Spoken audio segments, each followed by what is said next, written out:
Something is waking up beneath the surface. A new kind of community is forming. For builders, visionaries, educators, growers, creators, and change makers.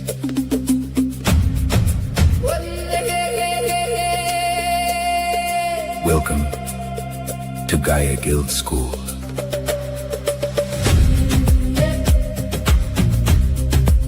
This is where ideas become systems, where conversations become collaborations, where purpose becomes impact.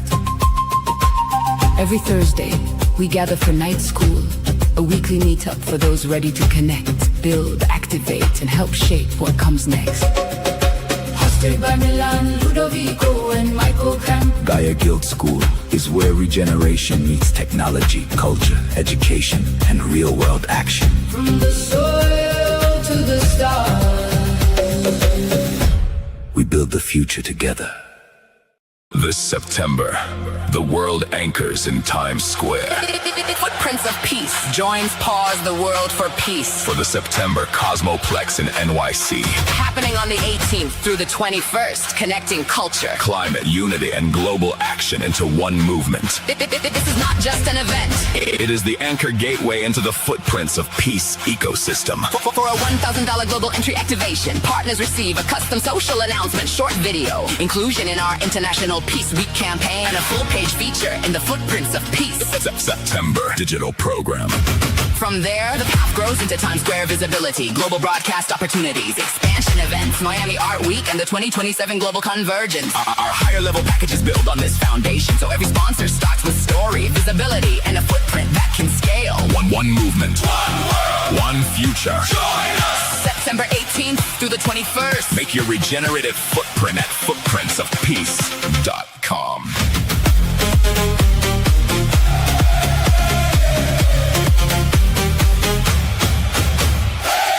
785 trees, hands in the soil for peace. Bygone day primary, growing what the world can see.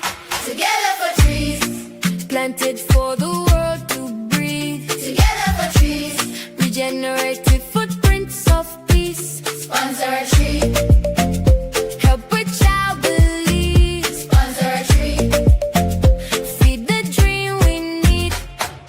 Led by Justice Wanjohi, together for trees planting legacy. Students, teachers, community, schools rising naturally. Fruit trees, shade trees, future food and fresh breeze. Green schools, strong seeds, young hearts learning how to lead. Many more schools waiting to receive, many more roots ready underneath, many more dreams reaching through the leaves, many more lives growing from a tree.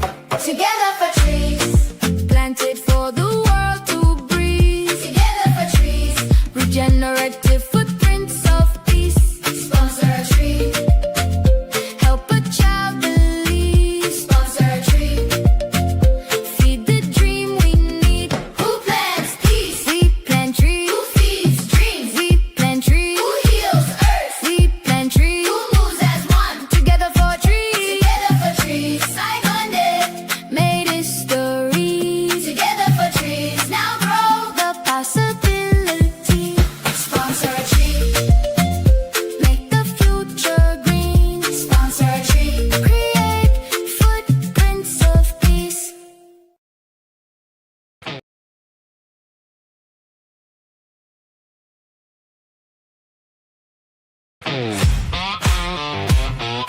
Celebrating 2 years of impact. Kenabema and Honeycomb Hydro. Hip, hip, hooray!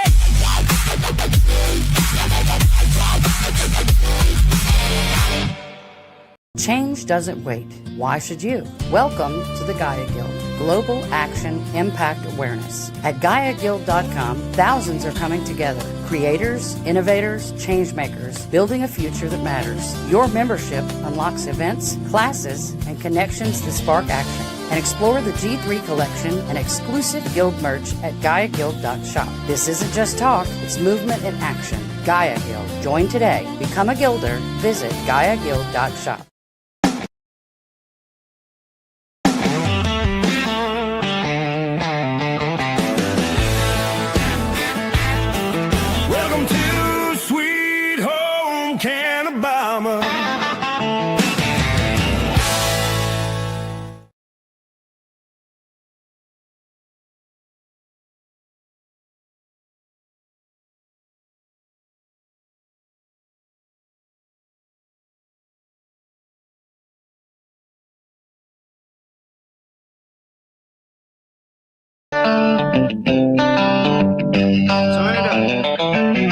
time for Sweet Home Cannabama, a show that'll answer all your questions, provide accurate information, and dispel the myths of CBD. You can participate and have your specific questions answered by emailing sweethomecannabama.com. And now for all things cannabis in Alabama, here's your host, Jennifer Boozer. Welcome to the show, everybody. I'm your host, Jennifer Boozer Stewart, here on Sweet Home Cannabama Radio, right out of Mobile, Alabama, on FM Talk 106.5 on the Gulf Coast. And we are live streaming from YouTube and social media. So if you are watching the show, like it, share it, subscribe to the channel, make comments, share it with your friends. Tonight, we're going to be talking about a very important topic, and a lot of people out there in the world are looking for this information thanks to Donald Trump. Current events, let's get into it. The FDA misses multiple hemp deadlines. The Food and Drug Administration is facing renewed scrutiny in Washington after missing two separate congressional deadlines to regulate hemp-derived cannabinoids, delays that now stretch more than 2.5 years. In January of 04. In January 2024, because I can read, Congress required the FDA to publish a public list of hemp-derived cannabinoids and issue labeling and packaging guidance for consumer hemp products. Those deliverables were not meant to help states.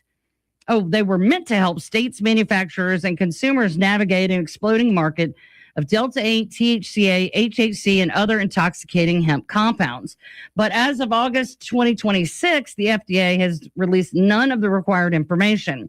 Lawmakers tried again in November 2025, continuing resolution, adding a second set of mandates. The FDA was given 90 days, which was only until February 2026, to provide an updated cannabinoid list and report on enforcement gaps and outline a regulatory plan for hemp-derived intoxicants. That deadline passed 6 months ago, and the agency still has not responded. The Congressional Research Service says the FDA's silence raises serious questions about whether the agency intends to regulate hemp cannabinoids at all. With no federal standards in place, states continue to create their own patchwork rules, leaving customers without consistent safety guidance and manufacturers without clear national regulations. The November 12th deadline for enforcement of the 2025 continuing resolution is less than 3 months away, and these answers are paramount to the success or complete failure of the national consumable hemp industry. In related news, the FDA wants help monitoring cannabis conversations online, and this one will directly affect this show, I'm sure, at some point. The Food and Drug Administration is taking a new step into the cannabis space, announcing that it wants help monitoring cannabis-related conversations on social media. The agency says it's struggling to keep up with the rapid spread of information and misinformation about hemp, marijuana, and cannabinoids like Delta-8, THC, A, and HHC. According to the FDA, social platforms have become one of the primary places where consumers learn about cannabis products, dosing, health claims, and trends. But the agency says it doesn't have the resources to track the volume of posts, videos, and ads circulating online. If you were in my Facebook feed or any feed, you would know how prolific these articles are. Critics say the agency is trying to monitor public conversation without first providing the basic regulatory guidance the states and consumers have been waiting for since 2024. The FDA says the goal is not enforcement, but better understanding, giving regulators a clearer picture of how cannabis is being discussed, marketed, and used across the country. What could possibly go wrong? Hemp and cannabis is already, you guys know, I lost all my social media pages more than once over this, including my personal page that I'd had since 2008. And that was across Facebook and Instagram. I've now lost access to my TikTok page. I had to start over. And when you're a small business like I used to be, or something like this show where, you have a lot of people that keep up with you only through social media, it's incredibly frustrating. I could post a picture of my kids and get 70 people to like it and comment on it, 150, and then post something about the show and get 3 likes. And it's every week. It's very, very frustrating. So looks like they're looking for people putting out bad information and maybe even some anecdotal evidence, which is very, very interesting to me. But again, this is, it goes right up there with censoring what people are able to read. And then I see plenty of misinformation coming from the media all the time. That scrometing thing has made its third, fourth round. I've lost count in the last year how many times that one story has circulated. So it'll be interesting to see if this gets any traction and how it affects us, honestly. I mean, I keep saying, what else can they take from us? They can take plenty. So that's what's currently happening. And there's a lot of other things. This hemp ban, we're staring down the barrel of it, and it is already affecting so many businesses and farms and even the consumers, everything that's happened here in Alabama, what's now happening in Texas, that is a lot like what happened in Alabama a year ago and other states. It's a hot mess out there. So good luck to them trying to make sense of it, because we're still trying to make sense of it.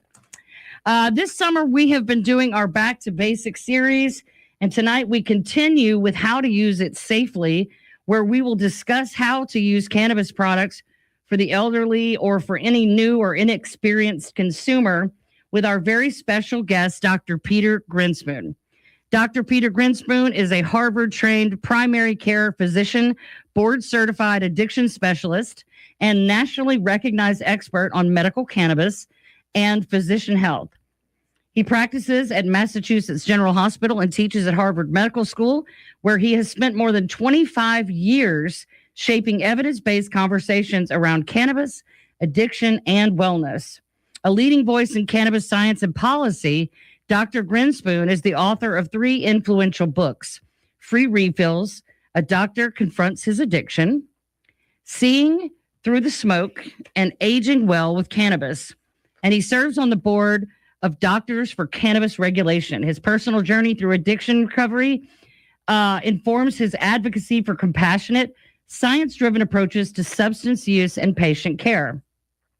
Regularly featured on national media, including The Daily Show, Good Morning America, NBC Nightly News, and MSNBC, Dr. Grinspoon is known for translating complex cannabis research into clear, practical guidance for clinicians, policymakers, and the public. Dr. Grinspoon's Aging Well with Cannabis, his newest book, is a practical, science-based guide that helps older adults understand how cannabis can support healthier, more comfortable aging. The book breaks down how cannabinoids interact with the body, what conditions cannabis may help with, such as chronic pain, sleep issues, anxiety, and inflammation, and how to approach use safely and effectively. It's written in Grinspoon's signature style, clear, compassionate, evidence-driven, and grounded in real clinical experience. He also addresses stigma, product selection, dosing, and considerations, and how seniors can talk with their doctors about cannabis. Welcome to the show, Dr. Peter Grinspoon. Thank you for having me. Yes, I actually first heard of you. You were actually interviewed by a friend of mine here in Mobile, Ocean Jones. Oh, cool. Yeah, and he had. He's great. Yes, he is great, and he's actually sponsors this show.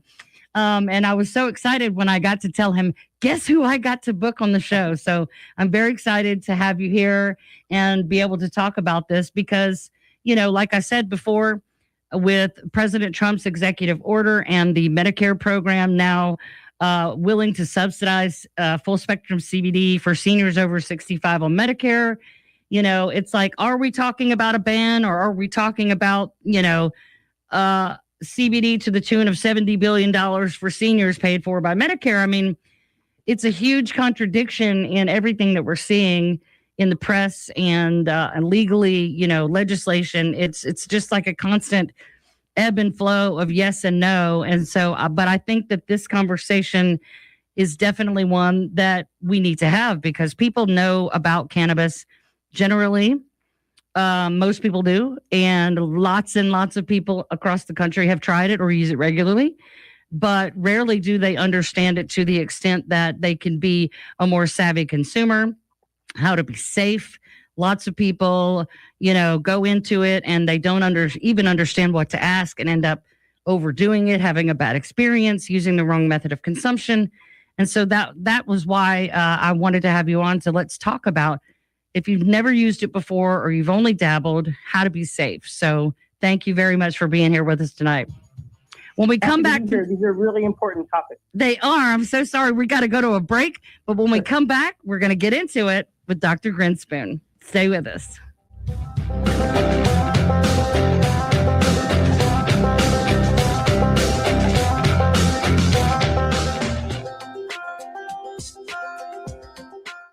Healthy Harvest CBD is the only licensed specialty retailer of hemp products in Mobile. If you suffer from pain, insomnia, anxiety, or inflammation, see Healthy Harvest CBD, featuring a great selection of THC, CBD, and CBG products, and taking the time to actually listen to what ailments you have in order to make a proper recommendation for your specific needs. Located off Government Boulevard near I-65, open daily 10 to 7. See Healthy Harvest CBD, where health grows. What I know about courage, I learned from my adoptive mom. She said sometimes you just gotta hold on and know we'll get through this. Mom, we are so high up. Hold my hand. No, you hold my hand. Here we go. Learn about adopting a teen from foster care. You can't imagine the reward. Visit adoptuskids.org to find out more. I learned patience from my adoptive dad. All he had to say was, "Hey, you got this. Just breathe." Hey, we're pretty good. Yeah. Might have to start a band. I got it. Learn about adopting a teen from foster care. You can't imagine the reward. Visit adoptuskids.org to find out more. This message is brought to you by Adopt US Kids, the U.S. Department of Health and Human Services, and the Ad Council.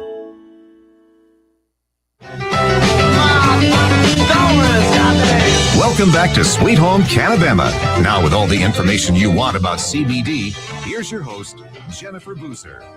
Welcome back, everybody. We're talking to Dr. Peter Grinspoon, who wrote the book Aging Well with Cannabis. Dr. Grinspoon, tell us, why did you decide to write a book specifically for aging cannabis consumers? Well, I've been taking care of patients with cannabis for a very long time, probably 25 years. And what I've been noticing and what I've been reading about as well is that the demographic of patients that are embracing medical cannabis most rapidly by far is our seniors. Mm-hmm. And, you know, it's really helping them with a lot of diseases that come along with aging. Like we'll talk about this, like sleep, anxiety, arthritis, stuff like that, pain. Right. But the problem is there's really no good practical information for them. There's no good resources. Right. Everything about cannabis that you read about online is very contradictory. It does this, it doesn't do this. It's good, it hurts this, it helps this. So Yes. I just wanted to write like one simple book for patients and for families. Here's what cannabis helps with if you're over 65. Yeah. Here's what it doesn't help with. These are the potential harms and interactions. And this is how you get started safely. Right. Yeah, I agree. I had a hemp dispensary here in Alabama for 7 years. And we had a very, very well-populated elderly customer base. And one of the reasons, many of them told me, one of the reasons they came to us was because we do things like the show where we're very educational. We're answering their questions. We're getting them resources. And a lot of places, you know, they do that surface level thing where they know basically, but they can't really get into it. And I was determined, because I had to explain it to my mom the first time I used it.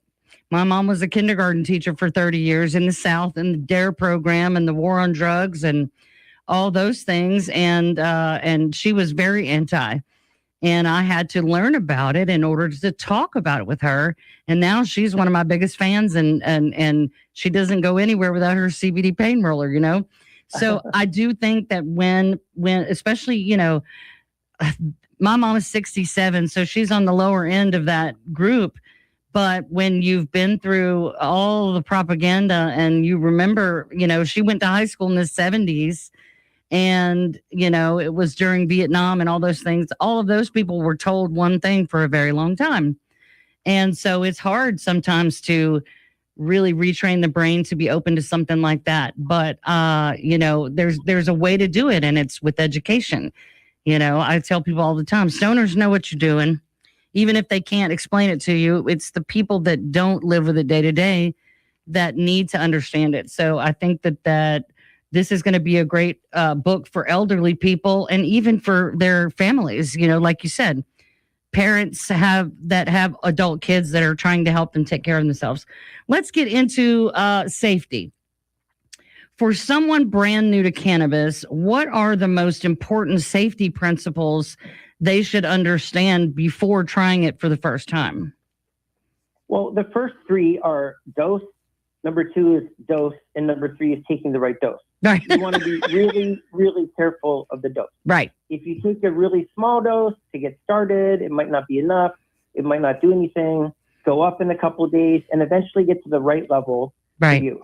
Yes. It's really uncomfortable and potentially medically dangerous to take too high a dose of cannabis if you're a senior, for anybody actually, but it could be really get anxiety.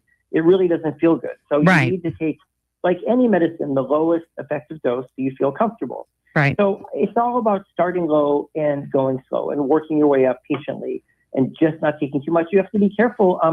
In the dispensaries, there's some very strong products. Yes. Like I was speaking to a bunch of addiction doctors at a medical dispensary in Cambridge, Massachusetts, and there was a chocolate bar with like 1,100 milligrams in it, right, which is crazy. And we start people at 1, 2, 3 milligrams. So it's really important to know to go slow with the dose, but also be educated enough about what the different doses is, because some seltzers have 5 milligrams and some have 100 milligrams, and you just don't want to drink the 100 milligram seltzer. Right, and I think most people have that problem of getting too high of a dose when they get it from a friend, or they just, they don't know to ask questions. Yeah.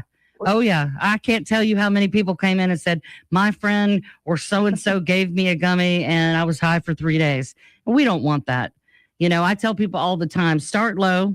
It may not be what you're looking for, but that's okay. We can try again. I'd rather you be disappointed than overwhelmed and never consider anything else. You know what I mean? We don't want people to have a bad experience and think that that's just how it is.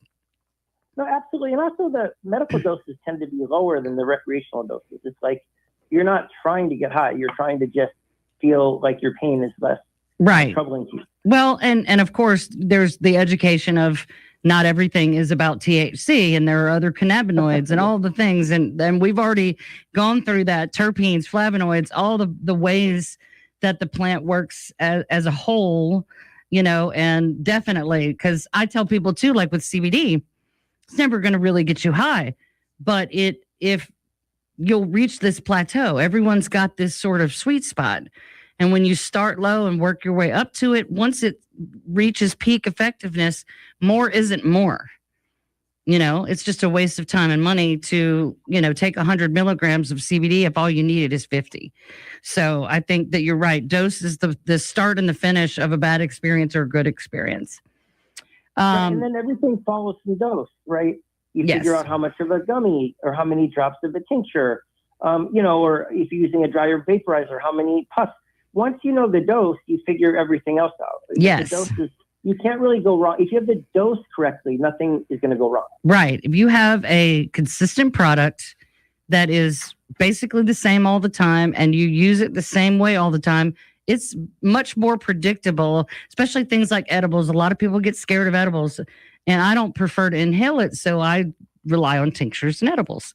And when you know what you're getting and it's in the right dose and you know the product is good, it is very predictable, and you get longer lasting results, especially for things like pain. So how does cannabis affect older adults differently? And what unique precautions should seniors take when exploring cannabis for pain, sleep, or inflammation? Because I'm sure that it does, especially if it's an elderly person who's never consumed in 70 plus years of their life. No, absolutely. First of all, as we get older, our kidneys and livers don't work as well. Right. We used to live till 30, then they invented vaccines and better nutrition, and we now live till 80. And we weren't built to live that long. So our kidneys and our livers don't work as well. Mm-hmm. So we're more susceptible to any medication. Number two, a lot of people who are getting older have, starting to get a little fuzzy on their memory. And cannabis does cause a short-term decrement in your short-term memory. It comes right back after a couple hours. But, and it affects different parts of your brain. They work better. But it's just one of the side effects. And you just want to be careful if someone has mild cognitive impairment. You don't want them to leave the stove on. You just want to be cautious of that. Right. And then, like all sleep medications, cannabis can cause a little bit of wooziness and lightheadedness. And you just want to be careful. You get up in the middle of the night to go to the bathroom. You just want to be super careful. Right. You want to do all the things that we say as a primary care doctor anyways, like have good lighting to the bathroom and nothing to trip over and stuff. But you also just want to be really careful if you're on cannabis or anything else for sleep, not to be woozy and not to fall and hurt yourself. Right. I especially love using a combination of CBD and THC because there is a way. We have this, I think a lot of people, because of pharmaceutical meds, we have it in our mind that it has to knock you out.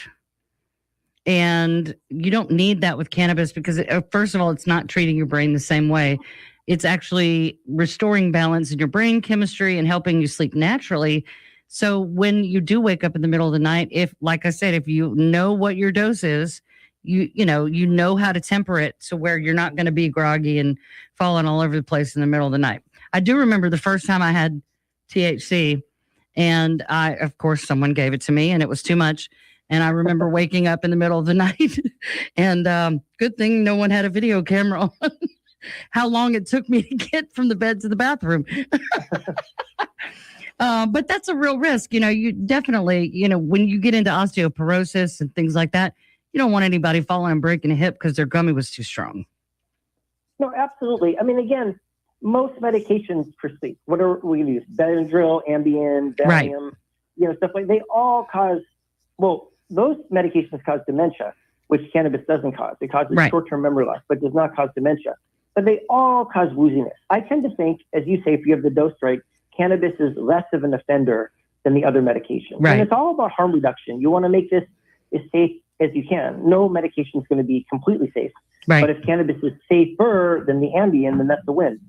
It certainly was safer for me. I took Ambien, and when my son was about 5, I drove him to the gas station to get a candy bar at 3 a.m. and had no memory of it the next day. Oh, yeah. And that's really scary. That is scary. Yeah.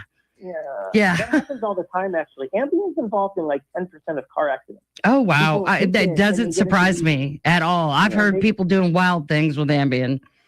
Yeah. Oh, wow. Cannabis can cause a little wooziness. You have to be careful with your balance, but it's definitely safer than something like Ambien. So it's a question of putting it all in context, like which is the safer medication. Right. Yeah. Well, speaking of prescriptions, what should people taking prescription medications know about potential interactions with cannabis, especially around blood thinners, sedatives, or heart medications? Because I know, and I've talked a lot about the vasodilation with CBD and things like that. So what should people taking prescription meds know? Right. Well, the main things I focus on are sedation, which you mentioned.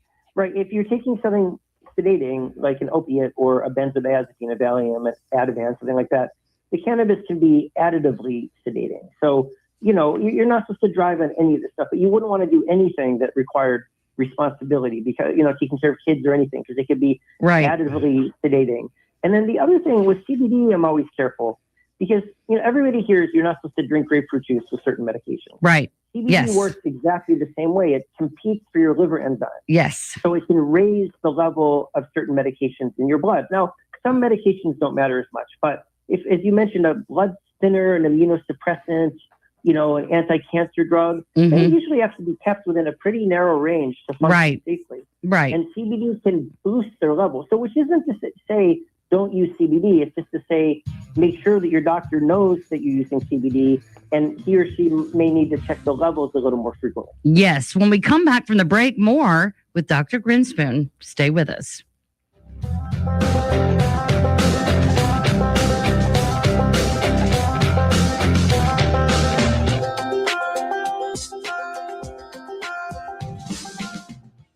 FM Talk 1065, the Gulf Coast Weather Authority, and Dr. Bill Williams. The Gulf Coast can expect a few evening showers and thunderstorms tonight. Low temperatures will be in the lower 70s at daybreak. For Tuesday, partly cloudy with scattered afternoon showers and thunderstorms, highs in the lower 90s. And the outlook for Wednesday, partly cloudy with afternoon showers and thunderstorms and highs in the lower 90s. This is meteorologist Dr. Bill Williams for FM Talk 106.5. I'm Roseanne Haven from WKRG News 5. The Mobile County Sheriff's Office is ending its law enforcement takeover in Pritchard. Sheriff Paul Birch says his office can't keep pulling deputies from the rest of the county. He says it's costing $6,000 a day in staffing and overtime to cover all the calls in Pritchard. A grand jury has recommended the city abolish the police department after the arrests of officers accused of corruption.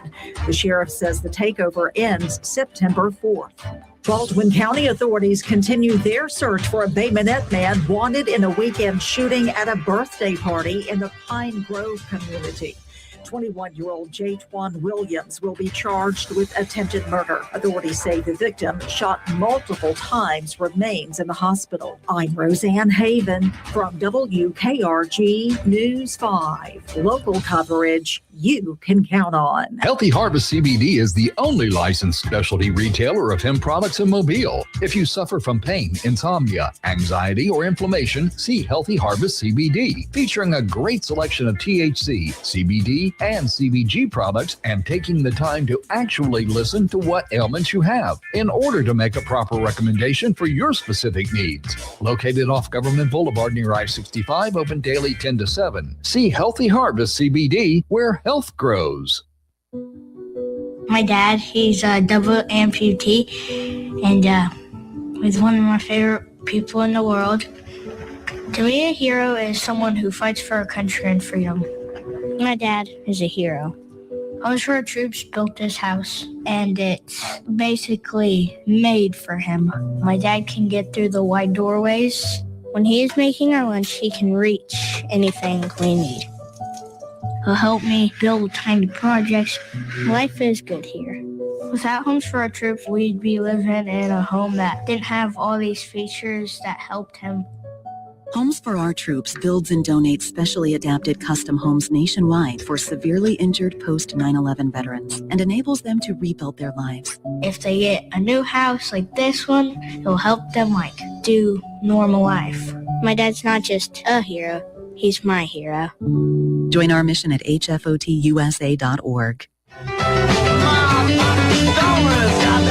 Welcome back to Sweet Home Canabema. Now, with all the information you want about CBD, here's your host, Jennifer Boozer. Welcome back to the show, everybody. You're listening to Sweet Home Canabema Radio on FM Talk 106.5 on the Gulf Coast, and we are live streaming from YouTube, Facebook, Instagram, X, LinkedIn, wherever you can go to find things, we're there. We're also, after the show is recorded, it is put up on every major audio podcast streaming service: Spotify, iTunes, iHeartRadio, Amazon. I guess Google Podcasts is now something different. But all the places that you listen to audio podcasts, you can also pick up Sweet Home Canabema Radio. And they have all 7 years worth of episodes. So go check us out. Like we said, subscribe to the channel. These messages are important, and we hope that you share this with your family and friends. Dr. Grinspoon is with us tonight. He is a doctor. He is a Harvard professor. He's an author.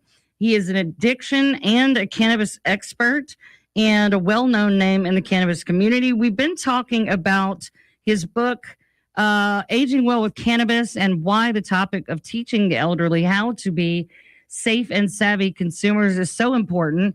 We were just talking before the break about prescription drug interactions. Dr. Grinspoon, I wanted to ask further on that. What about pre-surgery or pre-dental work? We talked to some dentists a couple weeks ago, and they talked about how cannabis changes how the body metabolizes anesthesia and things like that. What are your thoughts on that? Well, cannabis definitely changes how you metabolize anesthesia. Yeah. Again, this isn't a bad thing in of itself. It's just a bad thing if there isn't good doctor-patient or doctor-dentist communication. Yes. Heavy cannabis users require generally more anesthesia than people who don't use cannabis. Okay. And again, it's just all these medications, cannabis, other medications have interactions. Yeah. And the interactions are okay. It's all about communication. And if the anesthesiologist knows that you're a cannabis user, that'll make his or her life a lot easier, and it'll make the surgery or the dental procedure a lot safer. Right. And I'm sure, I mean, I've had surgery many times, and I know that they calculate how much anesthesia to give you based on lots of things, including your height and weight and things like that.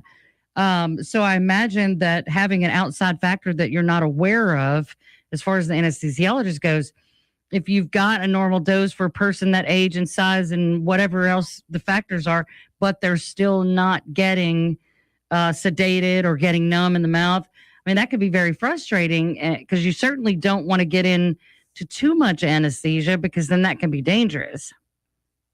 Yeah, no, absolutely. The good thing is that cannabis doesn't suppress your breathing. So the cannabis doesn't make the respiration, the anesthesia, more dangerous. But it is really important to get it right. And the anesthesiologist is more likely to get it right if he or she knows whether or not you're using cannabis. Well, I think I was referring to the fact that if they had to use more anesthesia because of the cannabis, then that is where you start to get into, more sedation means, more risk factor. Oh, yeah, no, absolutely. I mean, that is the side effect of cannabis that's, a negative. It definitely, something to keep an eye on is that, like, you do need more anesthesia. And like anesthesia, like any other medication, the less, the safer. That's exactly right. That is something that cannabis users have to know. If you're going to use cannabis, that is a side effect of cannabis that is not like super alarming, but it's definitely not a great thing. Right. And while it explained, when they said that, when the dentist said that, it made sense, because I've been to the dentist before, and they had to shoot me full of lidocaine or Novocaine or whatever they call it in my mouth. And, after 20 or 30 shots, couldn't get me numb enough. And now I know partially why. I didn't know. And I think too, one of the things that elderly people, especially, or people in places like Alabama, where the medical professionals are given, the ones in medical cannabis got a 4-hour online course. They don't really have any formal education in cannabis, and they're recommending people for it, but they really can't answer questions. And also, it's still super illegal unless you are a medical cannabis patient. So a lot of people, we both know people use it, whether they bought it at a legitimate legal store or they didn't. And it's still the same concern, wherever they sourced it from. But I think people are worried that if they mention their cannabis use to a medical professional, that it's somehow going to get them in trouble. Well, there is a lot of stigma, which is really unfortunate, because it helps people. Yeah. It doesn't help everybody, and it's not harm-free, but it helps so many people. There is a lot of stigma that comes from the war on drugs, as you mentioned, and criminalized all drug users, not just cannabis users, which is really unfortunate, which is why we have such an awful attitude towards people suffering from addiction. Right. But there's also, like, the doctors haven't been educated about it at all. I can't even tell you how non-existent the cannabis education was when I was in medical school. Granted, this was like 25, 30 years ago, but still. Right. And it's probably a little bit better now, but it's really, really medical students, residents, young doctors complain bitterly that they weren't taught about anything about cannabis. Because when they don't know anything and a patient brings it up, most doctors want to help. They want to talk to their patients, but they don't know much about it. So they're caught flat-footed.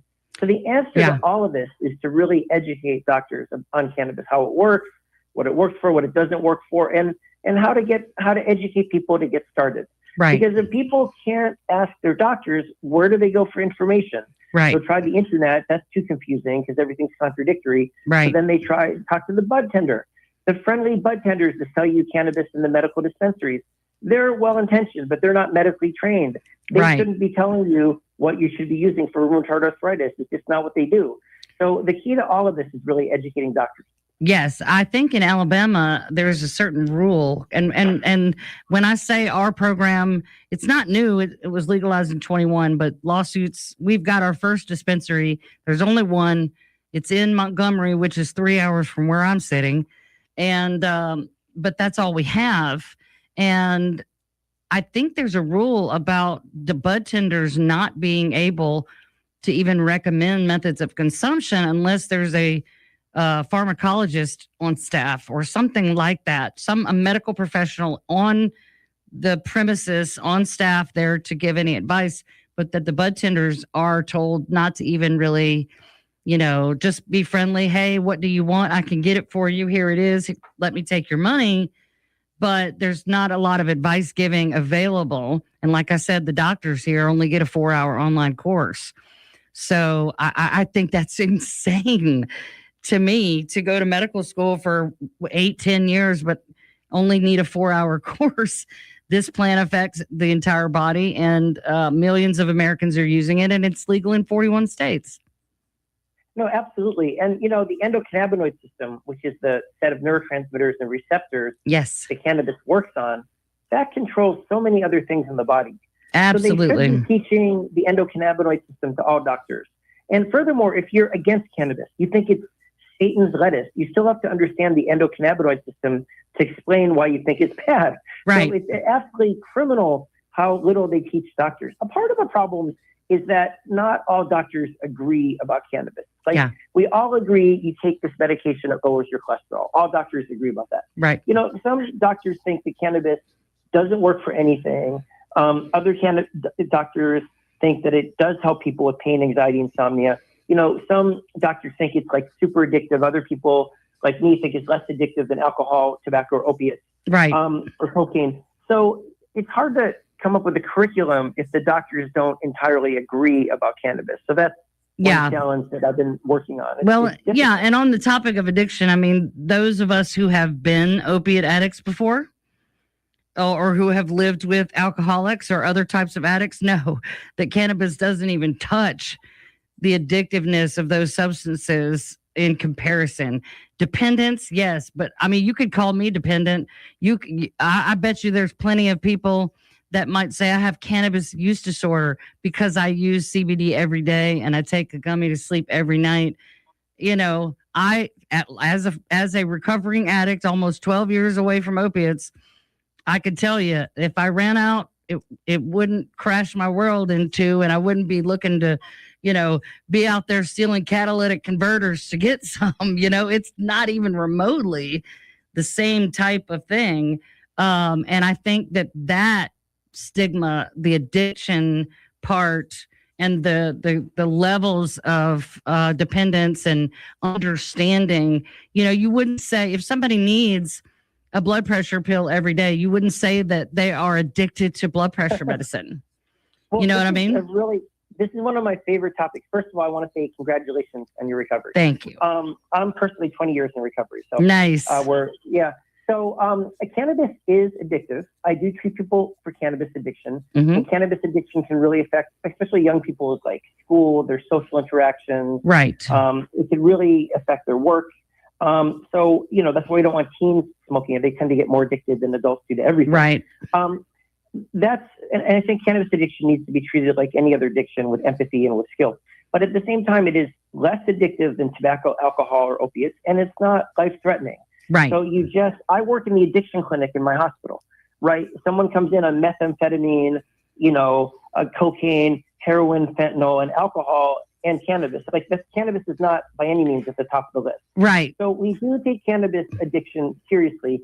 But then, people who use it medically with benefit aren't addicted. Yeah. A lot of addiction psychiatrists get really confused. They think because you have tolerance and withdrawal, you are addicted. But people who take opiates medicinally or benzodiazepines have tolerance and withdrawal, but nobody considers them addicted. It's not part of the definition. Right. It's just this double standard they have towards cannabis. Right. Because they don't consider it a medicine. Right. They don't give you this leeway to say if you have tolerance and withdrawal, which are just pharmacological properties of the drug, you're addicted if it's cannabis. So there is a lot of hype. And it's too bad because the anti-cannabis people really exaggerate how addictive it is. Oh, yeah. Yeah, they do. Cannabis people are kind of in denial that it is addictive. And right. The truth is just in between. It's the same thing with cannabinoid hyperemesis syndrome. I have had shows about that and talked about a published medical study on CHS. Just because it's negative doesn't mean it's anti. But let's tell the truth. I personally know someone who got CHS temporarily. It exists. I've seen it with my own eyes. And I was selling the cannabis that he, who was my employee, was using. It doesn't get more obvious than that, but it exists. And people will be hell bent to argue with you that that's just propaganda. I've been smoking for 40 years and I've never seen anybody throw up. And I'm like, well, you just haven't been around the right people, I guess. It's not super common either. It doesn't warrant the amount of press it's getting, but it is a real thing. And I think we're so busy fighting for our rights to use this drug or this medicine, this plant. We're so busy fighting for our right to have it that we don't want any negativity to put us off course. When we come back from the break, we're going to finish up with Dr. Grinspoon. Stay with us.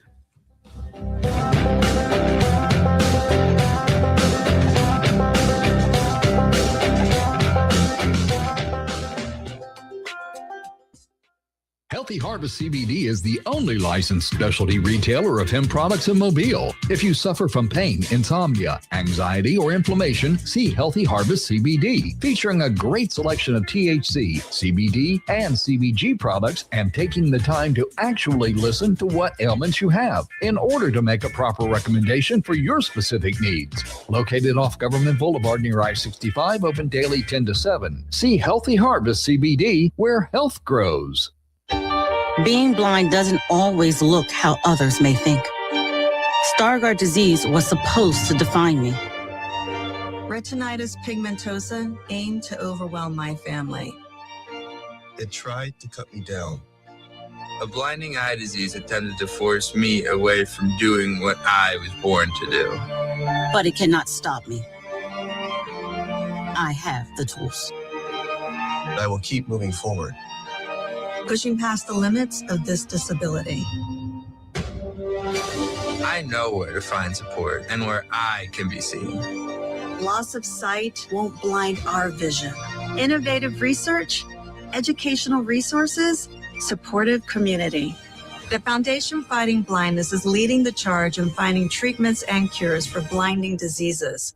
Learn more at fightingblindness.org. A public service message from the Foundation Fighting Blindness.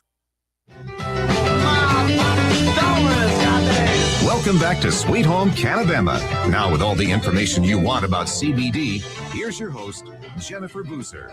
Welcome back, everybody. Tonight we're talking with Dr. Grinspoon about cannabis use for the elderly, for new consumers. What should they know about using it safely?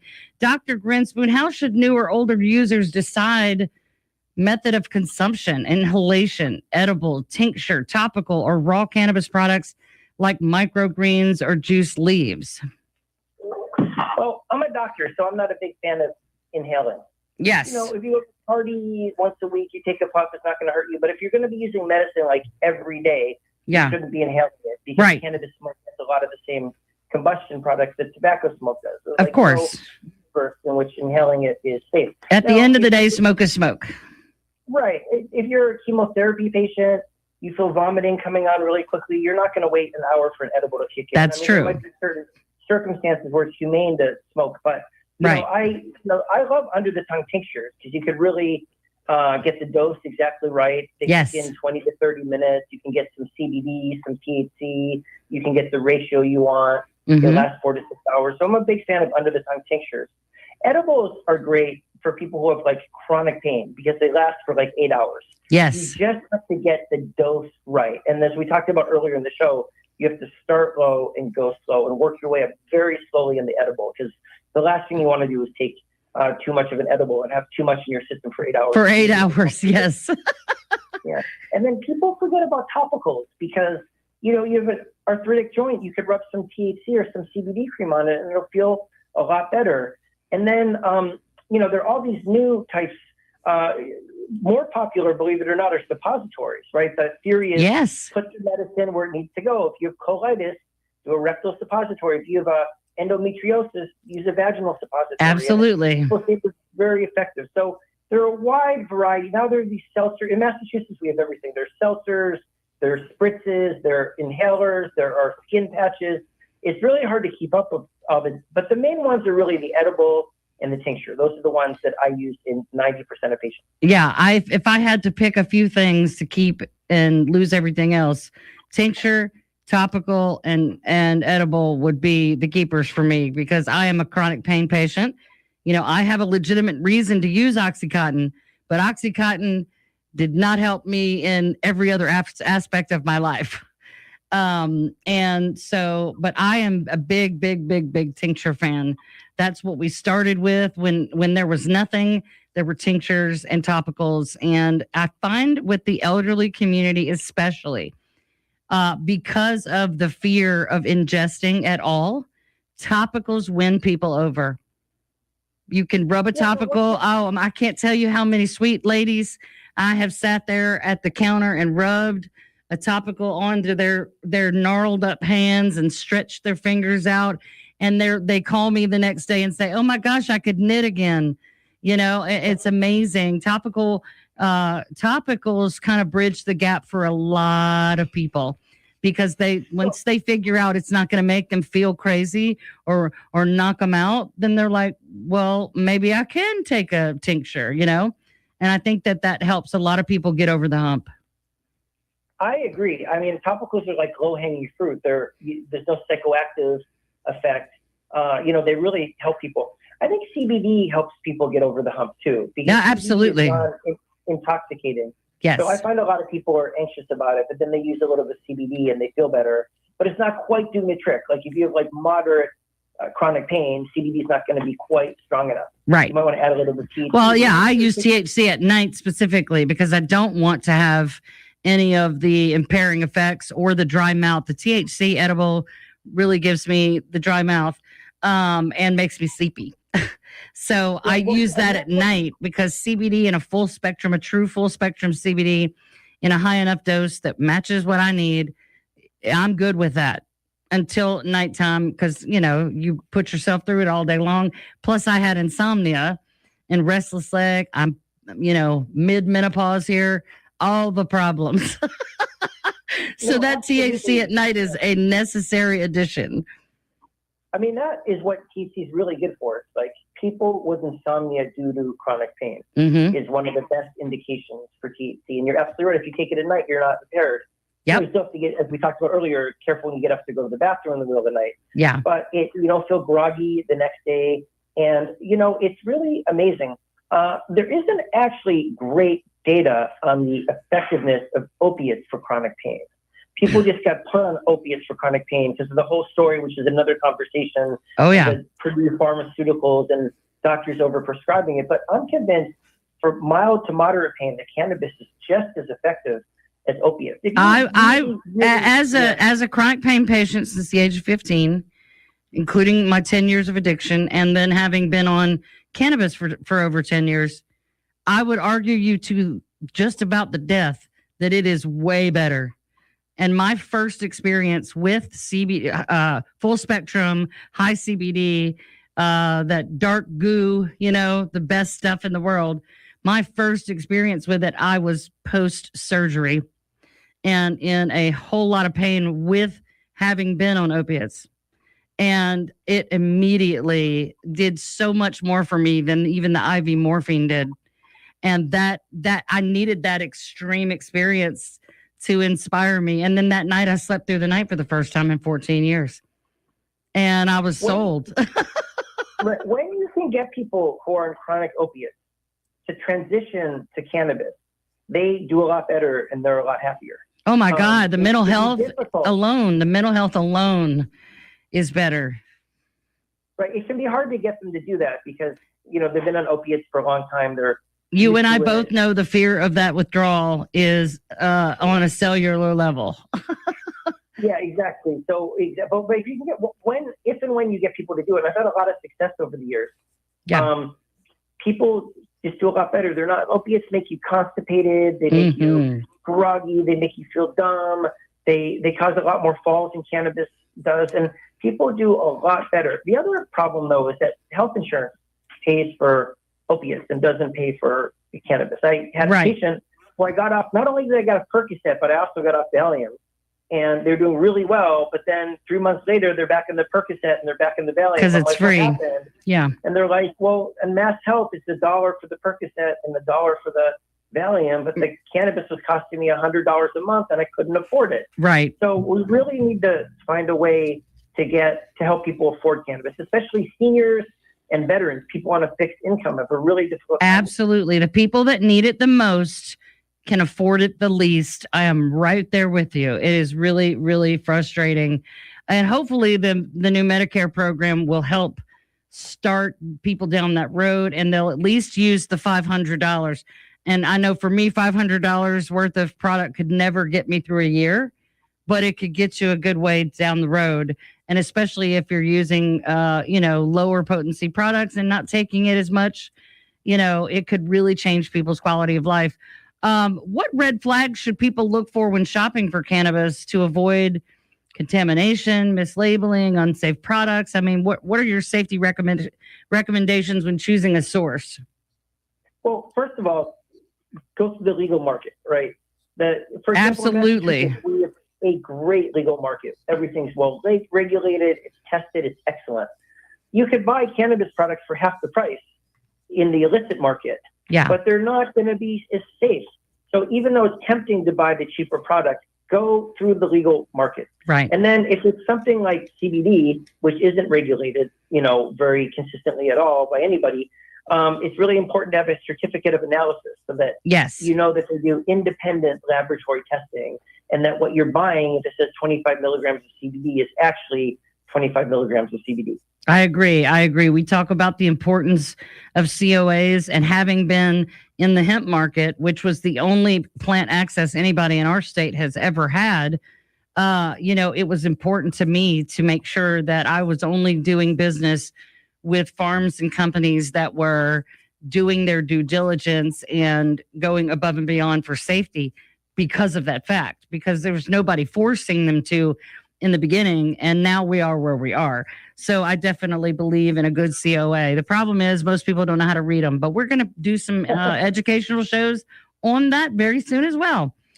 We want to make sure. The fact that there is a COE deters the company from doing bad things. That's true. Not everybody can read it. So. Yes, that's true. Okay, we're almost out of time. Where can the audience get a copy of your books and follow you? Well, they can follow me. My website is petergrinspoon.com. Okay. Grin like smile, spoon like fork. So it's just petergrinspoon.com. If they have questions, there's a contact me button. I have a Substack, which is free. It talks about all kinds of these issues. I have YouTube, which is free. And my book, they can get in Amazon or in a lot of bookstores, but they can definitely get it Barnes & Nobles, Amazon. They can get it on the internet very easily. All right. Thank you so much, Dr. Grinspoon. This has been so great. We hope you'll consider coming back sometime in the future and talking to us about, again, another aspect of cannabis. Thank you so much for being with us. Join us next week for another episode of Sweet Home Cannabama Radio right here on FM Talk 106.5 and YouTube. God bless you, and God bless American hemp and cannabis. Good night.